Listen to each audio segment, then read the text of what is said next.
जिस समय हम और आप लोग इस मैदान में एक दूसरे के सामने हैं, वहीं प्रयागराज में बड़ी संख्या में नौजवान आंदोलन कर रहे हैं और वो आंदोलन जो चला रहे हैं वो सभी पढ़े लिखे नौजवान हैं। वो नौजवान हैं जो कल अधिकारी बनेंगे। आज उस सरकार ने उन लोगों को भी आंदोलन में झोंक दिया है। वहीं मैं तमाम युवक युवतियों को बधाई देना चाहता हूं कि अपनी आवाज को बुलंद करने के लिए वो पीछे नहीं हटे। सरकार तमाम तरीके अपना रही है, लेकिन उसके बावजूद भी नौजवान आज धरने पर बैठ करके अपनी मांग को लेकर के सरकार को जगाना चाहते हैं, सरकार के सामने रखना चाहते हैं। ये कोई मामूली घटना नहीं है जहां पर पढ़े लिखे नौजवान आंदोलन पर बैठ गए हों। वैसे तो मेरी इच्छा ये भी थी कि मैं सबसे पहले उनके आंदोलन में शामिल होता जाकर के, उनके बीच बैठता जाकर के, लेकिन मैं ये बात जानता हूं बहुत सारे लोग छात्रों का, नौजवानों का आंदोलन को ये भी कहते थे कि राजनीति से प्रेरित है, इसलिए उस आंदोलन में नहीं गया। लेकिन मैं इस मंच के माध्यम से उनको बधाई भी देना चाहता हूं और उनका समर्थन भी करना चाहता हूं कि उनकी मांग जायज है। और जिस समय उन्हें पता लगा कि कहीं ऐसा ना हो कि आंदोलन में मैं भी शामिल हो जाऊं जाकर के, उन्होंने खबर सुनते ही छात्रों को हटाना शुरू कर दिया। कई छात्रों को हटाने में कामयाब भी हो गए। जो हमारी बेटियां बहनें बैठी थीं, उनको बिना महिला पुलिस के लोग उठाने लगे जाकर के, और जो नौजवान थे वो शादी वर्दी में पहुंच करके उठाने लगे। इस कायराना व्यवहार के लिए मैं सरकार की निंदा करता हूं। इस लोकतंत्र में इससे ज्यादा शर्मनाक घटना और कोई नहीं हो सकती जो प्रयागराज में, इलाहाबाद में इन्होंने छात्रों के साथ किया है, और जो ये नौजवान धरने पर बैठे अपनी मांग को लेकर के। ये वही सरकार के लोग हैं जो लोग ये कहते हैं कि 1 नेशन 1 इलेक्शन। ये सरकार वो है जो कहती है 1 नेशन 1 इलेक्शन। लेकिन सोचिए उत्तर प्रदेश में एक चुनाव नहीं करा पा रहे हैं। चुनाव तो छोड़िए, जो हमारे छात्र नौजवान हैं उनकी परीक्षा भी नहीं करवा पा रहे हैं। जो लोग कहते हैं एक इलेक्शन पूरे देश में एक साथ हो जाए, वो हमारे नौजवानों की परीक्षा भी नहीं करा पा रहे हैं। लेकिन हम जानते हैं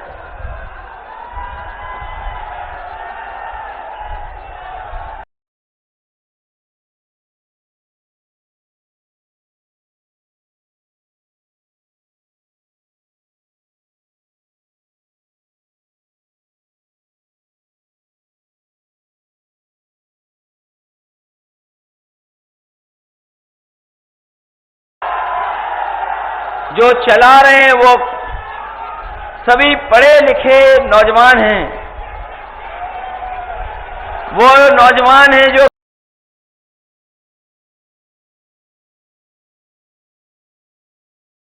नौजवान हैं, वो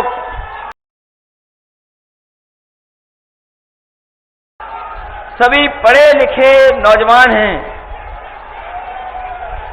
वो नौजवान हैं जो कल अधिकारी बनेंगे। आज उस सरकार ने उन लोगों को भी आंदोलन में झोंक दिया है। वहीं मैं तमाम युवक युवतियों को बधाई देना चाहता हूं कि अपनी आवाज को बुलंद करने के लिए वो पीछे नहीं हटे। सरकार तमाम तरीके अपना रही है, लेकिन उसके बावजूद भी नौजवान आज धरने पर बैठ करके अपनी मांग को लेकर के सरकार को जगाना चाहते हैं, सरकार के सामने रखना चाहते हैं। ये कोई मामूली घटना नहीं है जहां पर पढ़े लिखे नौजवान आंदोलन पर बैठ गए हों। वैसे तो मेरी इच्छा ये भी थी कि मैं सबसे पहले उनके आंदोलन में शामिल होता जाकर के, उनके बीच बैठता जाकर के, लेकिन मैं ये बात जानता हूं बहुत सारे लोग छात्रों का, नौजवानों का आंदोलन को ये भी कहते थे कि राजनीति से प्रेरित है, इसलिए उस आंदोलन में नहीं गया। लेकिन मैं इस मंच के माध्यम से उनको बधाई भी देना चाहता हूं और उनका समर्थन भी करना चाहता हूं कि उनकी मांग जायज है। और जिस समय उन्हें पता लगा कि कहीं ऐसा ना हो कि आंदोलन में मैं भी शामिल हो जाऊं जाकर के, उन्होंने खबर सुनते ही छात्रों को हटाना शुरू कर दिया। कई छात्रों को हटाने में कामयाब भी हो गए। जो हमारी बेटियां बहनें बैठी थीं, उनको बिना महिला पुलिस के लोग उठाने लगे जाकर के, और जो नौजवान थे वो शादी वर्दी में पहुंच करके उठाने लगे। इस कायराना व्यवहार के लिए मैं सरकार की निंदा करता हूं। इस लोकतंत्र में इससे ज्यादा शर्मनाक घटना और कोई नहीं हो सकती जो प्रयागराज में, इलाहाबाद में इन्होंने छात्रों के साथ किया है, और जो नौजवान धरने पर बैठे अपनी मांग को लेकर के। ये वही सरकार के लोग हैं जो लोग ये कहते हैं कि 1 नेशन 1 इलेक्शन। ये सरकार वो है जो कहती है 1 नेशन 1 इलेक्शन। लेकिन सोचिए उत्तर प्रदेश में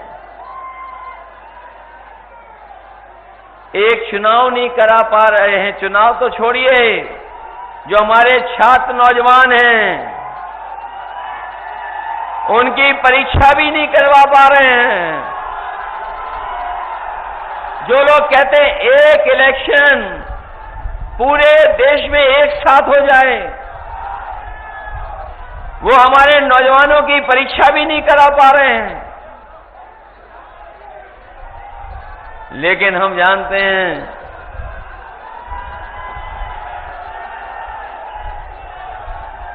ये भारतीय जनता पार्टी में और इस सरकार के एजेंडे में न नौकरी है, न सौहार्द है, न भाईचारा है। इनका कार्यकाल देख लीजिए, इनके एजेंडे में नौकरी नहीं है, इनके एजेंडे में सौहार्द नहीं है। और अभी तक तो न जाने कितने हम लोगों ने घटनाएं देखी होंगी जहां पर इन्होंने युवाओं के भविष्य का धोखा करने का काम किया है। जिस समय लोकसभा का चुनाव था, आपको याद होगा, हम लोग ये बात जगह जगह कहते थे कि ये सरकार वो है जो पेपर लीक जानबूझ करके कराती है। और पेपर लीक इसलिए सरकार कराती थी क्योंकि नौकरी इनके एजेंडे में नहीं थी। और उसी का परिणाम यह है कि इन्होंने नौजवानों को नौकरी नहीं दी, उनका भविष्य अंधकार में धकेलने का काम कर रहे हैं। ये भारतीय जनता पार्टी का इतिहास बन गया है कि अगर पेपर लीक होगा तो उसमें भाजपा के लोग शामिल हैं। पेपर लीक में भाजपा के लोग शामिल हैं। परीक्षा प्रणाली में हेराफेरी करने वाले में भी भाजपा के लोग शामिल हैं। परीक्षा की तारीख भी टालने वालों में भाजपा ही के लोग शामिल हैं। और सबसे ज्यादा परीक्षा रद्द हो जाए उसमें भी भाजपा ही लोग शामिल हैं। आरक्षण मारने वाले भी भाजपा ही हैं और रिजल्ट लटकाने वाले भी भाजपा ही के लोग हैं। और अगर रिजल्ट बन भी जाए, आ भी जाए, तो कोर्ट में भी लटकाने वाले अगर कोई हैं तो वो भाजपा वाले हैं। नौजवानों के भविष्य के साथ बड़े पैमाने पर खिलवाड़ कर रहे हैं। और इधर तो जब से समाजवादियों ने पीडीए का नारा दिया है, इन्हें डीएपी भी पीडीए ही नजर आने लगा है। ये जब दूर से देखते हैं डीएपी, उसे में भी पीडीए दिखाई दे रहा है इनको। ये अक्षरों से खिलवाड़ कर रहे हैं, अक्षरों से दुश्मनी रखते हैं, इसलिए पीडीए के साथ तो कर ही रहे हैं धोखा। वहीं डीएपी भी कहीं किसानों को उपलब्ध नहीं करा पा रहे हैं। अभी तक तो ये बोरी की चोरी करते थे, अब तो डीएपी की पूरी बोरी चोरी कर ली है इन्होंने। जो हमारा किसान इस सरकार में उम्मीद करता था कि उसकी पैदावार बढ़ जाएगी, आय बढ़ जाएगी, लेकिन इस सरकार ने उनकी आय और पैदावार के साथ भी सरकार की योजनाएं नहीं जोड़ी, किसानों को अपने हाल पर छोड़ दिया। ये वही लोग हैं जिन्होंने नारा दिया था कि किसानों की आय दोगुनी हो जाएगी, लेकिन जब आंकड़े अभी आए हैं तो अभी तक के इतिहास की सबसे महंगी दर अगर कहीं महंगाई में देखने को मिल रही तो इनकी सरकार में दिख रही है। हमारे किसानों के साथ भी धोखा हो गया। और फिर ये सरकार कौन सा नारा दे रही है? ये सरकार नारा कौन सा दे रही है? जब ये सरकार के हाथ में कुछ नहीं बचा, जब सरकार को पता लग गया चुनाव हारने जा रहे हैं, तो ये चुनाव की तारीख भी टाल रहे हैं। पहले ये चुनाव 13 तारीख को हो रहा था, 13 तारीख को चुनाव होने जा रहा था। और जिस समय त्योहार पर लोग छुट्टी के बहाने घर आए थे त्योहार मनाने, जब त्योहार मनाने दूर दूर से चले आए लोग, उन्होंने अपनी छुट्टियां बढ़ा ली, ये देखते हुए कि 13 तारीख को वोट डाल करके जाएंगे। जब ये भनक भारतीय जनता पार्टी के लोगों को पता लगी तो उन्होंने चुनाव भी टाल दिए। जो चुनाव टालने वाले हैं वो बहुत बुरे हारने जा रहे हैं। पहले चुनाव इन्होंने अयोध्या का टाला,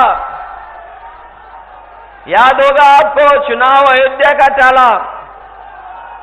मुख्यमंत्री जी 1 बार गए, 2 बार गए, 3 बार गए, और जब उन्होंने अपना इंटरनल सर्वे करवाया तो उनको जानकारी हो गई कि इंटरनल सर्वे में वो जीत नहीं रहे हैं। उन्होंने चुनाव वहां का भी टाल दिया। ये जितना चुनाव टालेंगे उतना ही बुरा इस बार बाई इलेक्शन में हारने जा रहे हैं। और यहां के लोग तो मन बनाए बैठे हैं। अभी जो लोकसभा चुनाव में बेईमानी हुई है, ये चुनाव जीता जिताया आपके हाथ से छीन लिया। फूलपुर का चुनाव लोकसभा का पूरे के पूरे लोग देश के जान गए थे ये जीत गए, क्योंकि जिस समय वो कार्यक्रम था इंडिया गठबंधन का, जन समर्थन और जन सैलाब इतना दिखाई दिया कि विरोधियों के होश उड़ गए। जो लोग वोट से नहीं जीत सकते थे, उन्होंने अधिकारियों को आगे कर करके चुनाव को जीतने का काम किया। आप हारे नहीं हैं, केवल आपको प्रमाण नहीं दिया अधिकारियों ने। और जिन्हें 22 का चुनाव याद होगा, 22 का चुनाव भी हमारे आपके प्रत्याशी लगभग जीत गए थे। जिन्होंने बैलेट वाले वोट देखे होंगे, वो जानते होंगे कि बैलेट में बीजेपी से दुगने वोटों से जीते थे। जब इन्हें लगा कि ये चुनाव हाथ से निकल गया, तो बेईमानी कर करके इनको हरा दिया था। याद है कि नहीं याद है? मामूली वोटों से हारे। लेकिन इस बार तो लग रहा है कि यहां पर रिकॉर्ड बनने जा रहा है। इस बार पहले से ही बीजेपी को पता लग गया कि यहां से रिकॉर्ड मतों से जीतने जा रहे हैं। और मुझे तो ये लगता है कि पहली बार ऐसा समर्थन हर वर्ग से मिल रहा होगा। इतना समर्थन, इतना साथ और इतने समीकरण के साथ कभी चुनाव समाजवादी पार्टी के पक्ष में नहीं बना। इस बार तो ऐसा लग रहा है कि मुस्तफा सिद्दीकी साहब अभी तक की सबसे बड़ी जीत जीतने जा रहे हैं। और इसीलिए जो हमारे लखनऊ वाले हैं, उनकी भाषा बदली बदली नजर आ रही है। उनका पीडीए का जो फुल फॉर्म है, जो पीडीए का फुल फॉर्म है, वो भी नहीं समझ पा रहे हैं। पीडीए में ये एच कहां से आ गया हमें नहीं पता। और जो पीडीए का फुल फॉर्म बता रहे हैं, कम से कम डीएपी का ही फुल फॉर्म बता के चले जाते। ये जो पीडीए को बुरा भला कह रहे हैं, वो नकारात्मक लोग हैं, वो नेगेटिव लोग हैं। उनके एनडीए की शुरुआत भी एन से नेगेटिव से होती है। वो नकारात्मक लोग हैं। और जिन्होंने कल अखबार पढ़ा होगा अंग्रेजी का, जिन्होंने ध्यान से पढ़ा होगा,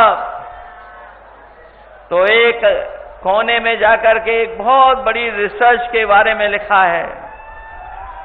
और वो रिसर्च ये कहती है, अमेरिका की एक यूनिवर्सिटी जो बहुत ही प्रतिष्ठित यूनिवर्सिटी है, उसकी रिसर्च ये कहती है जो नकारात्मक लोग होते हैं, वो बूढ़े भी जल्दी हो जाते हैं और बुढ़ापा भी जल्दी आ जाता है। और दुखी भी वही लोग रहते हैं और भूलने की भी बीमारी उन्हें हो जाती है। तो इसलिए हमारी सलाह उन लोगों से कि कम से कम अपनी नकारात्मक सोच को बदलें। अगर वो स्वस्थ रहना चाहते हैं तो नकारात्मक सोच से दूर हो जाएं। और जो हमें और आपको माफिया कहते हैं, गुंडा कहते हैं, बदमाश कहते हैं, मुझे तो लगता है कि जब वो घर से निकलते होंगे तो कभी आईना नहीं देखते होंगे। वो अगर आईना देख करके निकलने लगे तो पीडीए वालों को कभी माफिया नहीं कह सकते हैं। ये पीडीए पॉजिटिव पॉलिटिक्स का आंदोलन है। ये हमारी सकारात्मक सोच का आंदोलन है। पीडीए का मतलब है प्रोग्रेसिव है, पॉजिटिव है। हम लोग सबका साथ और सबका विकास कर करके पीडीए को आगे बढ़ाना चाहते हैं। लेकिन पीडीए को देख करके कुछ लोगों को पेट में दर्द हो रहा है। उस दर्द को भी अगर कोई दूर करेगा तो पीडीए ही करेगा और आपका वोट एक एक वोट आपका करेगा। इसलिए हम आपसे कहना चाहते हैं कि ये चुनाव जरूर उपचुनाव है, लेकिन ये उपचुनाव संदेश देगा आने वाले समय को लेकर के जो 2027 में चुनाव होने जा रहा है। और जिन्होंने इतने सालों में काम नहीं किया है, उनसे आप उम्मीद भी क्या कर सकते हो। समय समय पर उन्हें हाई कोर्ट, सुप्रीम कोर्ट ने डांटा है, जो अपने न्याय को और न्याय के लेकर के जगह जगह पर बुलडोजर लेकर के चलते थे। हम पीडीए के लोग और समाजवादी लोग कभी भी बुलडोजर को न्याय का प्रतीक नहीं मान सकते हैं। हम धन्यवाद भी देना चाहते हैं सुप्रीम कोर्ट को और बधाई भी देंगे उस फैसले को लेकर के, जिस फैसले ने हमेशा हमेशा के लिए बुलडोजर को रोकने का काम किया है। न केवल बुलडोजर को रोका है, बल्कि सरकार पर जुर्माना भी लगाया है। और जुर्माने के साथ साथ सुप्रीम कोर्ट ने यह भी कहा है कि ऐसे दोषी अधिकारी जिन्होंने ऐसी कार्रवाई की है, उनके खिलाफ भी कार्रवाई हो। और अगर अभी कार्रवाई नहीं होगी तो हम अपने साथियों को भरोसा दिलाते हैं, जिन्होंने अन्याय किया है, गरीबों को उजाड़ा है, गरीबों के साथ नुकसान पहुंचाया है, उनके साथ भी कभी न कभी कार्रवाई होगी, उनको भी उसके सामने से गुजरना पड़ेगा। ये जो दोषी लोग हैं, जब से सुप्रीम कोर्ट का ऑर्डर आया है, बहुत से अधिकारियों में सुधार अपने आप आ गया है और सुधार आना शुरू हो गया है। ऊपर से तो दिखाई देंगे आपके खिलाफ, लेकिन अंदर ही अंदर आपका भी साथ दे रहे हैं, अंदर ही अंदर साथ दे रहे हैं, क्योंकि वो ये जानते हैं ये सरकार अब चलने वाली नहीं है, ये सरकार जाने वाली है। और आप देख लेना महाराष्ट्र का परिणाम जो भी आएगा, उत्तर प्रदेश के मुख्यमंत्री उसके बाद बचेंगे नहीं, उनकी कुर्सी नहीं बचने वाली। और अगर हम लोग परसेंटेज के हिसाब से सोचें तो 100 में 100 सीटें ये हारने जा रहे हैं, और अगर गिनती में हिसाब किताब लगाओगे तो 9 में 9 सीटें ये हारने जा रहे हैं इस बार। इसीलिए सब ताकत लगा रहे हैं। जब इन्हें पता लगा कि जनता इनके साथ नहीं है, तो थोड़ा बहुत अधिकारियों के माध्यम से भी डरा रहे हैं, धमका रहे हैं। लेकिन वो जानते हैं जनता का जो समर्थन है, उससे न केवल सरकार डरी हुई है, बल्कि उनके भाषण सुनोगे तो वो खुद भी हिले हुए दिखाई दे रहे हैं कुछ कुछ।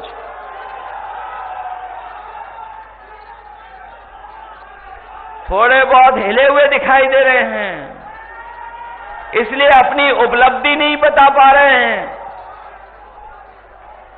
उपलब्धि उनकी क्या है नहीं बता पा रहे हैं। उनकी उपलब्धि यही है कि किसानों को संकट में डाल दिया, नौजवानों की नौकरी और रोजगार छीन लिया, महंगाई बढ़ा दी। जहां त्योहारों पे हम लोग खुशियां मनाते थे, इस बार दुखी होकर के त्योहार मनाना पड़ा। जो मिठास थी वो त्योहारों की मिठास छीन ली सरकार ने, और महंगाई कहां पहुंचा दी। महंगाई आज भी बढ़ती चली जा रही है। और जो शादी ब्याह जो करना चाहते हैं गरीब परिवार के लोग, वो कभी दुकान की तरफ जाते होंगे सोना लेने, तो बताओ आज सोना कहां पहुंच गया है। जब बीजेपी की सरकार आई थी, उस समय क्या कीमत थी बाजार में, और आज लगभग लाख के पास पहुंचा जा रहा है।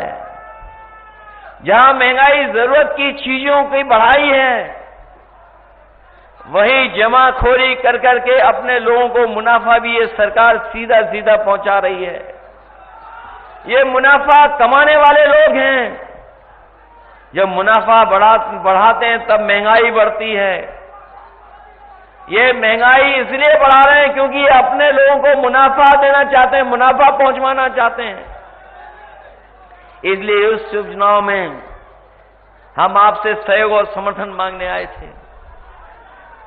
पहले भी हम लोग आए थे जब लोकसभा का चुनाव था, और लोकसभा के चुनाव में भी हम लोगों ने आपसे अपील की थी और ये कहा था कि लोकतंत्र खतरे में है, संविधान खतरे में है। वो बात अभी वही है, अभी भी संविधान और लोकतंत्र खतरे में है, क्योंकि ये सरकार न संविधान के हिसाब से चल रही है और न ही उन अधिकारों को लोकतंत्र में जो आम लोगों को मिले हुए हैं उनकी कोई परवाह कर रही है। और इसीलिए आपने देखा है समय समय पर हाई कोर्ट, सुप्रीम कोर्ट सरकार के खिलाफ कोई न कोई फैसला सुनाती है, लेकिन सरकार परवाह नहीं कर रही। हमारा लोकतंत्र और संविधान तभी बचेगा जब लखनऊ से और दिल्ली से भारतीय जनता पार्टी की सरकारों का सफाया होगा। ये दोनों जगह से सरकार हटेगी, तभी जाकर के हमारा लोकतंत्र और संविधान सुरक्षित होगा। वरना तो जिस तरीके से ये समय समय पे हमला कर रहे हैं, आज भी यूनिवर्सिटी कॉलेजों में जो आपको अधिकार मिलने चाहिए वो नहीं मिल पा रहे हैं। जो अपॉइंटमेंट हो रहे हैं वो मनमर्जी हो रहे हैं, अपने हिसाब से कर रहे हैं ये लोग। जो अपॉइंटमेंट हो रहे हैं, जो अपॉइंटमेंट करने वाले लोग हैं, वो भी इन्हीं के लोग हैं, इन्हीं के हिसाब से अपॉइंटमेंट कर रहे हैं। अभी भी वाइस चांसलर या उस तरह के जो अपॉइंटमेंट हैं, वो अगर किसी एक विचारधारा से जुड़ा है तो उसका अपॉइंटमेंट हो जाएगा। अगर वो लोकतांत्रिक है और संविधान के पक्ष में उसके विचार होंगे तो उसको मौका नहीं मिलेगा, अपॉइंटमेंट नहीं होगा। जाकर के किसी भी यूनिवर्सिटी को देख लीजिए, अभी भी 15% से ज्यादा पीडीए परिवार के लोगों के अपॉइंटमेंट नहीं हो पा रहे हैं। जो सेंट्रल यूनिवर्सिटीज हैं या स्टेट यूनिवर्सिटी हैं, आज भी वहां पर जो प्रोफेसर्स हैं, जो नौकरियां हैं, वो 15% से ज्यादा पीडीए परिवार के लोगों को नहीं मिली हैं। अभी भी उनके साथ भेदभाव हो रहा है। और अभी हाल में ही हम लोगों ने उपचुनाव में देखा कि ये सरकार बीएलओ से लेकर के अधिकारियों तक में पोस्टिंग में भेदभाव कर रही है। इन्होंने सूचियां मंगवाई और पूरी देखी एक साथ कि इसमें बीएलओ जो सबसे छोटा कर्मचारी अधिकारी है, कहीं कोई पीडीए परिवार का तो नहीं अपॉइंट हो गया। अगर कोई पीडीए परिवार का था तो उसे तुरंत हटा दिया गया। न केवल बीएलओ स्तर पर भेदभाव किया है, बल्कि ऊपर जो बैठे अधिकारी उनमें भी भेदभाव किया है। और आज भी अगर आप देखोगे तो हर स्तर पर भेदभाव का सामना करना पड़ रहा है।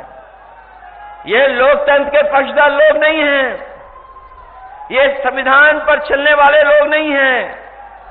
इसीलिए पिछले चुनाव में भी, आज भी मैं कहता हूं कि संविधान हमारे लिए संजीवनी है। संविधान ही हमारी ढाल है जो हमारी समय समय में मदद करता है। संविधान ही हमें सुरक्षा देता है, संविधान ही हमें शक्ति देता है, और संविधान ही हमारा रक्षा कवच बनकर के हमारी समय समय पर मदद करता है। ये वही संविधान है जो बाबा साहब भीमराव अम्बेडकर जी ने दे करके हमारे आपके अधिकारों को सुरक्षित बनाने का काम किया है। और मैं कहना चाहता हूं कि संविधान और हमारा पीडीए की लड़ाई लगातार चलती रहेगी जब तक हम लोगों को सम्मान नहीं मिलेगा, हक हमें नहीं मिलेगा। लगातार हम लोग इसी रास्ते पर चलते रहेंगे। इसलिए हम आपसे जरूर ये उपचुनाव में कहने आए हैं कि ये कोई चुनाव मामूली चुनाव नहीं है। पूरी ताकत भारतीय जनता पार्टी लगाए हुए है। अपने सभी नेताओं को, जो बड़े बड़े नेता हैं, उन्हें भी भेज रही है। कई ऐसे लोग भी आ रहे होंगे मैदान में जिन्हें कुछ मिलना ही नहीं है कभी,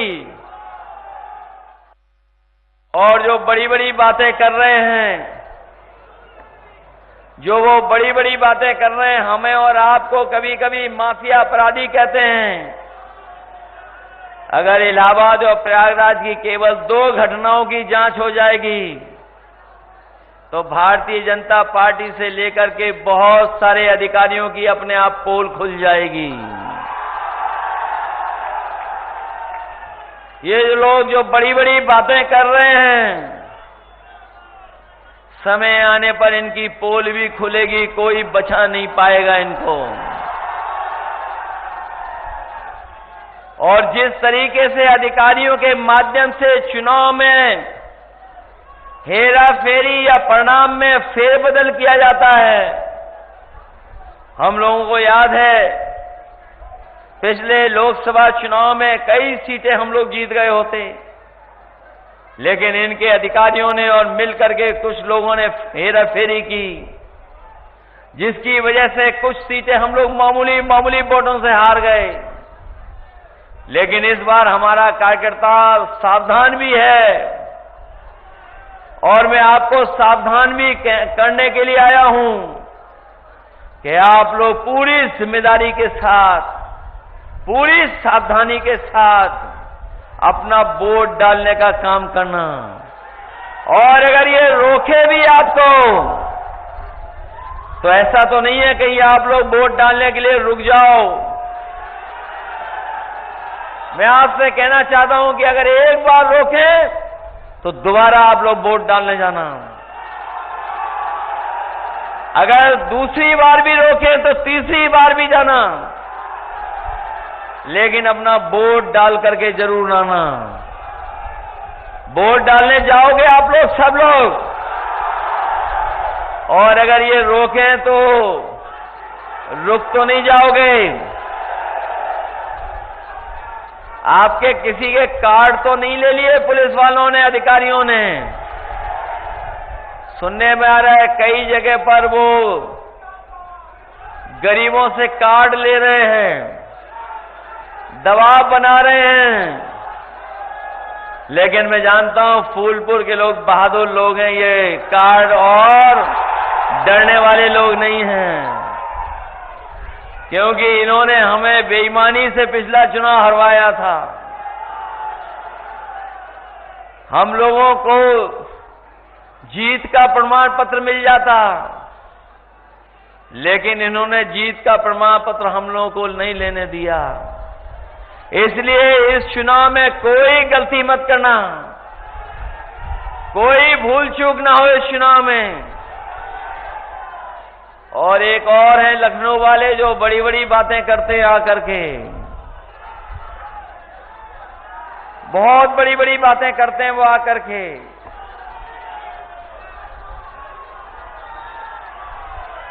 लेकिन इस बार तो प्रयागराज के नौजवानों ने ये संदेश दे दिया है, और जो आंदोलनकारियों ने एकदम संदेश साफ कर दिया है, और जो माहौल बना है वो योगी बनाम प्रतियोगी माहौल बन गया है। और हमारे मुख्यमंत्री जी तो बहुत पढ़े लिखे हैं, बहुत जानकार हैं, और इतने जानकार हैं कि सब उल्टा पुल्टा करते हैं। जहां कम बोलना चाहिए वहां ज्यादा बोलते हैं, और इसीलिए कम बोलने की हमारे धर्म में पुरानी परंपरा रही है। इसीलिए हमारे आपके धर्म में मौनी बाबा भी होते हैं, लेकिन ये जब बोलते हैं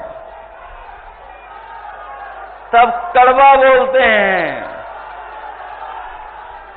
इनकी नकारात्मक सोच ही है जो नकारात्मक भाषा बना रही है इनकी। अब तो जनता भी समझ गई है इनकी इन सब बातों को, इसलिए जनता भी सावधान है। और इस सरकार से तो बहुत सावधान है, क्योंकि जो लोग कहते थे डबल इंजन,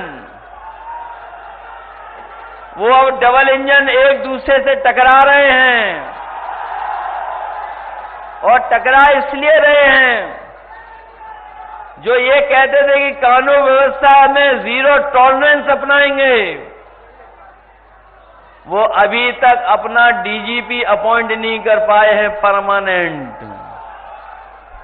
अभी भी कार्यवाहक अधिकारियों से काम ले रहे हैं, और जो 50वें पायदान पे था उसे सबसे ऊपर बैठा दिया। तो सोचो जो नीचे वाले हैं कितना बुरा मान रहे होंगे।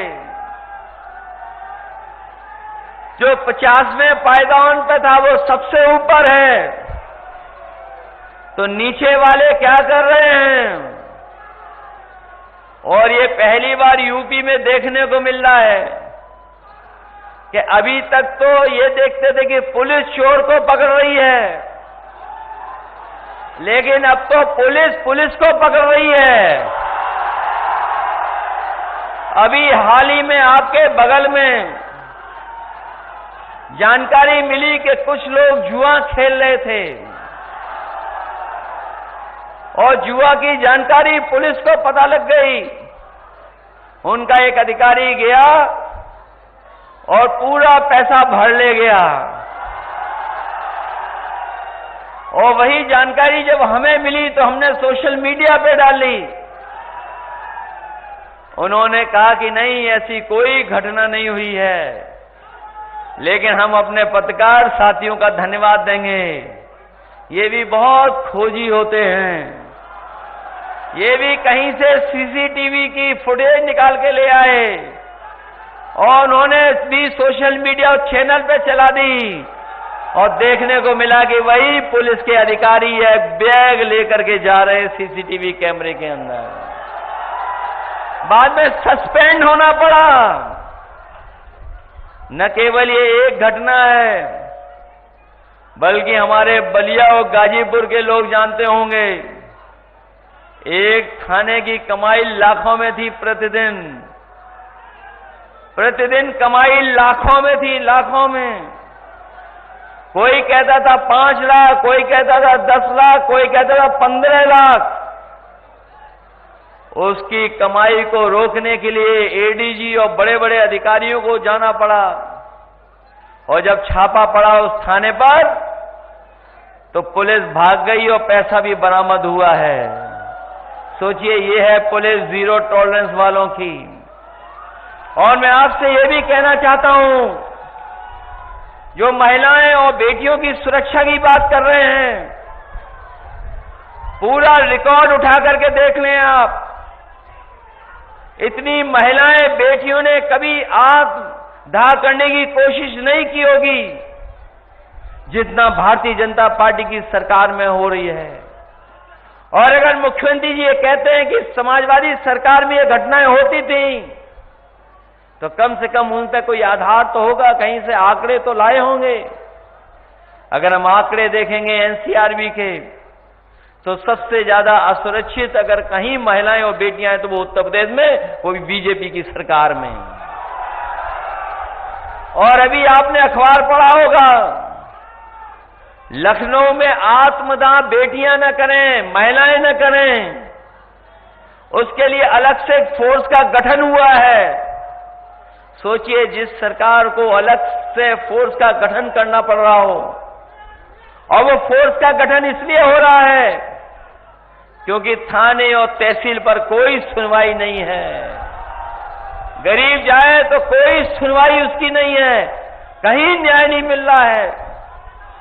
और जो अच्छी योजनाएं हम लोग चला रहे थे, उन योजनाओं को भी इन्होंने बंद कर दिया, बिल्कुल खराब कर दिया। ये जो पुलिस के लिए हम लोगों ने 100 नंबर वाली व्यवस्था दी थी, जिससे हमारी पुलिस गांव में जाकर के मदद करे गरीबों की, किसी को थाने में ना आना पड़े, लेकिन इस सरकार ने सब कुछ उल्टा पुल्टा कर दिया। सुनने में आ रहा है जब से ये नंबर बदला है 100 से 112, न केवल लूट बढ़ी है, बल्कि जो घटना पर जो सूचना मिलती है उसे पकड़ करके थाने में ला करके और लूटने का काम हो रहा है। सोचिए, ये है कानून व्यवस्था, ये है इनका काम करने का तरीका। मैं न केवल 2-3 घटनाएं बताई हैं मैंने, आए दिन ऐसी घटनाएं उत्तर प्रदेश में होती जा रही हैं, क्योंकि ये सरकार गरीबों की नहीं है, ये सरकार बड़े लोगों की है, उद्योग लगाने वालों की भी नहीं, बड़े बड़े उद्योगपतियों की है, और उनको मुनाफा पहुंचा रहे हैं। न सरकारी नौकरियां हैं, न रोजगार है, न काम है। इस सरकार ने सबके साथ भेदभाव कर करके धोखा देने का काम किया है।